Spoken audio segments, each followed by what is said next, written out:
आणि माननीय शरद पवार साहेब आणि उद्धव साहेबांवर बोलले आणि बोलून गेले, तिस्कारा टाकून गेले, हे जर यांना मान्य असेल ना, हे जर त्यांना मान्य असेल तर हे महाराष्ट्रद्रोही लोक.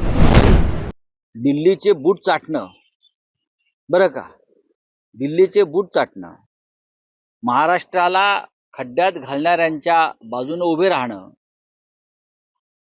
हे जर मोठं कार्य असेल तर ही आताचा जो गट आहे शिंद्यांचा तो ते करते. आम्ही स्वाभिमानाने उभे राहिलेलो आहोत. अटल बिहारी वाजपेयी जे असतील, अडवाणी जे असतील, त्यांच्याबरोबरचे आमचे काय संबंध होते हे यांनी समजून घेतलं पाहिजे.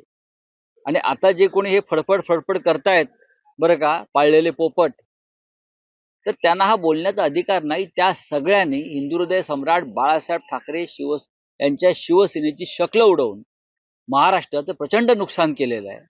हे काल ज्या पद्धतीनं अमित शहा महाराष्ट्रात आले आणि माननीय शरद पवार साहेब आणि उद्धव साहेबांवर बोलले आणि बोलून गेले, तिस्कारा टाकून गेले, हे जर यांना मान्य असेल ना, हे जर त्यांना मान्य असेल तर हे महाराष्ट्रद्रोही लोक आहेत. आज फक्त हातामध्ये सत्ता आहे, पैसा आहे, म्हणून त्यांची ही मस्ती चाललेली आहे.